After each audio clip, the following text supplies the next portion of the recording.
साथ में रुद्राक्ष की माला होनी जरूरी है। तो भगवान की अर्चना के लिए ये दोनों कल्याणकारी भावना की एक तरह से हम कहें कि का प्रतीक है और शुरुआत होती है। भगवान की जब अर्चना शुरू हुई तो आपने देखा कि भगवान की अर्चना शुरू हुई और जो उपलब्ध उपचार होते हैं यथा समय, जो जिस समय अर्चना की जा रही होती है। एक बात बता दूं पहले समझने के लिए कि महाकाल के दरबार में किसी भी तरह के मुहूर्त का चिंतन नहीं किया जाता। ये महाकाल का प्रभाव है। यहाँ पर हम सब जानते हैं और हम सब पहले समझ लें कि ग्रहण में हर जगह कपाट बंद होते हैं, भगवान की अर्चना का प्रतिबद्ध होता है, अर्चना प्रतिबंधित होती है, गर्भगृह में जाना नहीं होता, बंद होते हैं कपाट। ऐसे में एकमात्र विश्व में जो मंदिर है जहाँ का कपाट नहीं बंद होता वो महाकाल का मंदिर है। इसलिए यहाँ काल गणना, यहाँ मुहूर्त गणना, मुहूर्त की चिंता, दिन की चिंता नहीं की जाती। तो भगवान के दरबार में इसी तरह से पूजा शुरू होती है, यथा काल जो समय है उसके अनुसार उपलब्ध सामग्री से।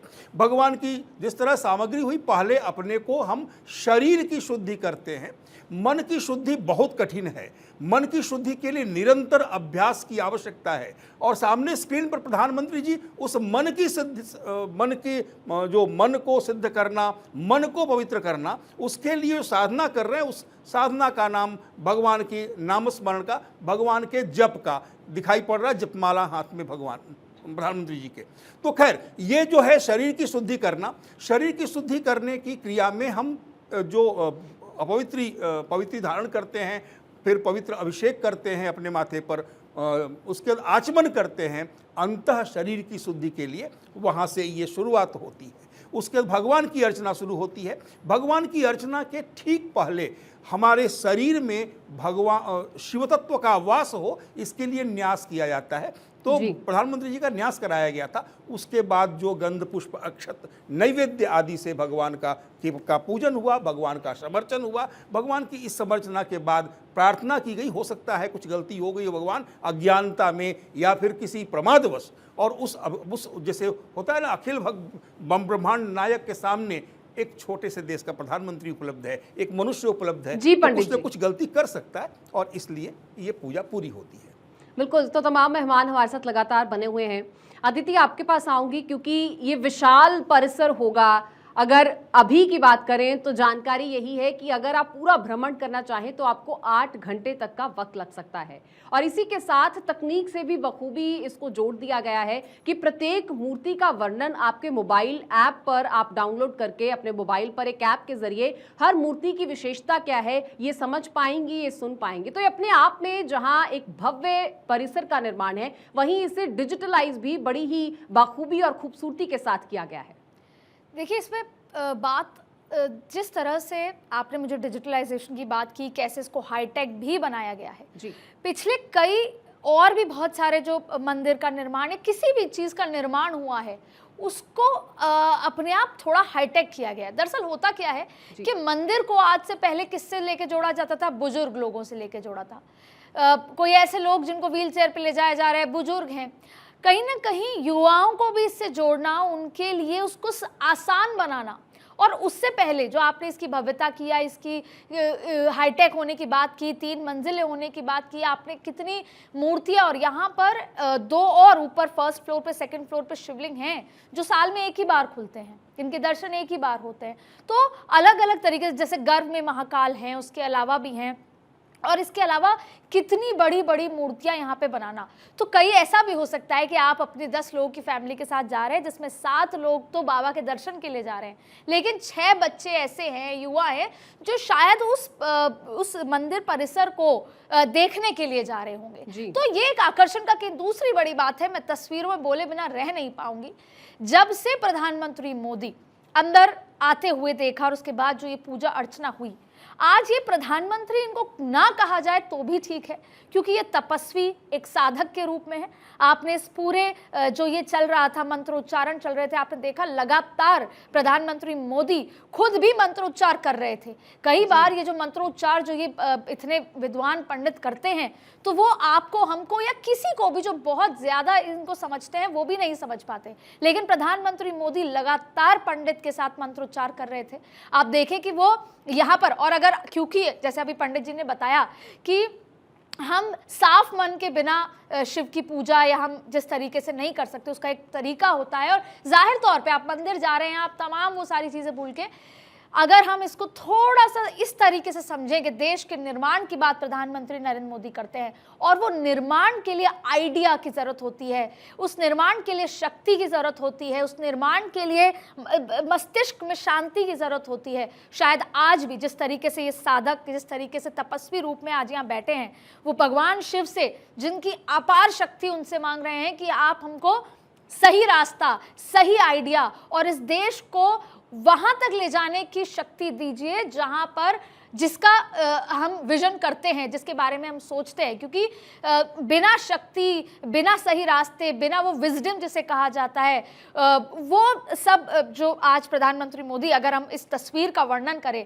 तो ठीक उस तरह की वो आज यहाँ पर उस शक्ति, वो सही रास्ता, वो एक आइडिया कि हम अपने भारत देश को उस जगह पर, उस पटल पर, उस जगह स्थापित कर सके जहाँ पर हम एक एक व्यक्ति को उसका ड्यू जो है, या फिर जैसे कहते हैं कि अंत्योदय तक उस व्यक्ति को उसके एक प्रधान सेवक होने के नाते वो तमाम चीज़ें मुहैया करा सके जो उसका जन्म सिद्ध अधिकार है, जो कई बार दशकों तक हमें वो अधिकार नहीं मिल पाया क्योंकि उसकी तमाम बहुत सारी चीज़ें हैं। कई बार सत्ता में उलझ के रह जाना, कई बार गरीबी रेखा, कई बार पॉपुलेशन, कई बार पोल्यूशन, सड़क, ये सब कुछ जुड़कर, क्योंकि हम भारत निर्माण की बात करते हैं, हम विजन ऑफ न्यू इंडिया की बात करते हैं, तो वो विजन ऑफ न्यू इंडिया कैसे आएगा? आपको अंततः वो स्पिरिचुअलिटी पे, भगवान के दरबार में जाना पड़ता है, और चाहे वो देश दुनिया का भ्रमण करे। और एक और बहुत रोचक बात है, प्रधानमंत्री मोदी अगर उज़्बेकिस्तान जाते हैं या किसी और दूसरे देश जाते हैं तो उनका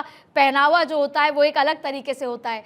जब वो किसी मंच पर भाषण देने जाते हैं, गुजरात पहुंचते हैं, तो वो एक अलग मन के होते हैं, अलग वेशभूषा में होते हैं। और आज जब मंदिर आए तो जैसा मैंने कहा कि तपस्वी रूप में, एक साधक रूप में आए हैं, तो बहुत सारे यहाँ पर प्रधानमंत्री मोदी की तस्वीरें हैं, उनकी भावनाएं हैं, उनका अलग अलग रूप आप देख सकते हैं। लेकिन ये पूरी पूजा अर्चना, और दरअसल क्या होता है कि कई बार हम खुद भी ये सब देखकर, जब पूरा देश इसे देख रहा है और देश के बाहर के लोग इसे देख रहे हैं, तो ये आकर्षण का केंद्र के साथ साथ आस्था के केंद्र तो है ही, लेकिन आकर्षण का केंद्र भारत के लिए अपने आप पे एक भव्यता और भारत के निर्माण की बात इसमें जुड़ती जाती है। और देखिए, एक तरफ हम कर्तव्य पथ की बात कर रहे थे, उसको एक अलग भव्यता दी गई, हालांकि वो पहले से था, सब कुछ था, तमाम चीजें, लेकिन किस तरीके से वो विजय चौक और तमाम जो इलाका है जिसे कहा जाता है, उसकी रूपरेखा बदल दी गई। हम नए 100 साल बाद तक और आगे भी 100 साल, दशकों तक, 10 दशकों तक हम याद रखेंगे, हमारी नई पार्लियामेंट बनकर तैयार हुई।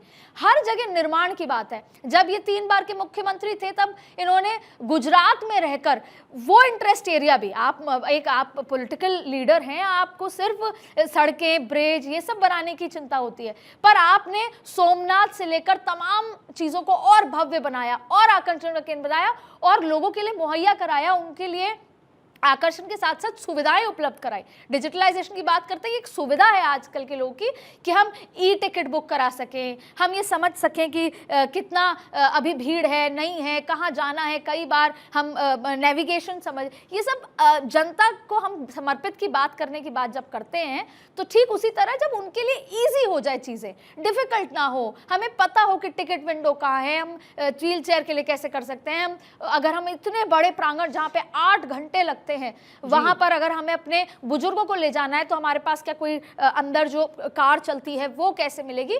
तो ये भी एक तरह का, जब हम समर्पित करते हैं लोगों को, उनको आसान तरीके से उनके लिए सुविधा बेहतर कराई जाए, और ये तमाम चीज़ें। और हम सोमनाथ की बात करें, हम बद्रीनाथ की बात करें, ना सिर्फ यहाँ पे हम उनकी कॉन्स्टिट्यूएंसी की बात कर रहे हैं, जो उनकी कॉन्स्टिट्यूएंसी थी, और काशी के कायाकल्प की, हम और भी जगह की बात करें। अब आने वाले दिनों में आपको अगले साल के दिसंबर में राम मंदिर का जो उस इलाका है पूरा अयोध्या, आप अयोध्या के बारे में सोच भी नहीं सकेंगे जो पिछले 100 साल से हमने अयोध्या की तस्वीर देखी है और अब क्या होने वाली है।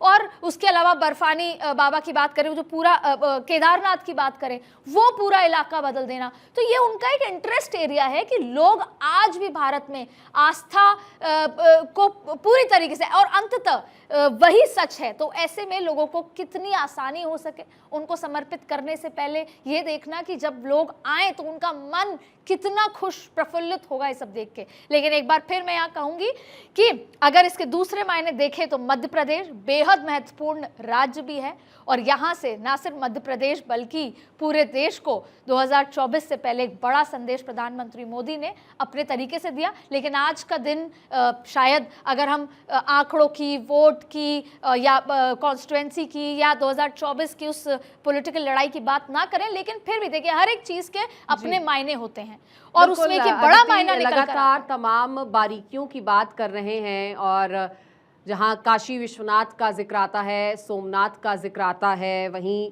केदारनाथ का जिक्र आता है, और आज सबकी ज़बान पर महाकालेश्वर मंदिर का जिक्र है। ये चौथा ज्योतिर्लिंग है जिसकी आज ये तस्वीर बनने वाली है, जिसकी ये भव्य तस्वीर एक बार फिर से लोगों के सामने होगी, और ये तस्वीर वो होगी जो अब तक किसी ने नहीं देखी। पंडित योगेश दत्त टीवी लगातार हमारे साथ है। पंडित जी, लगातार भव्यता, आध्यात्मिकता की बात हो रही है। 4 साल की मेहनत के बाद ये बड़ा और ये संगम वाला कॉरिडोर बनके तैयार हुआ है, और हर एक बारीकी का यहाँ पर बार बार जिक्र हो रहा है। बलुआ पत्थर का खास तौर पर जिक्र हो रहा है, जिसका निर्माण किया गया है स्तंभ के रूप में। तो इसकी क्या खास विशेषता है, क्या महत्व है? हर एक बारीकी की जहाँ जिक्र आती है तो इस बलुआ पत्थर की इम्पोर्टेंस भी आपसे समझना चाहेंगे। जी देखिए, बिल्कुल हमारे भारतवर्ष की ये परंपरा रही है कि जब भी कोई राजा हुआ है, वो राजा भगवान शिव का, भगवान का आशीर्वाद लेकर के ही अपने पूरे राज्य का पालन किया करता था।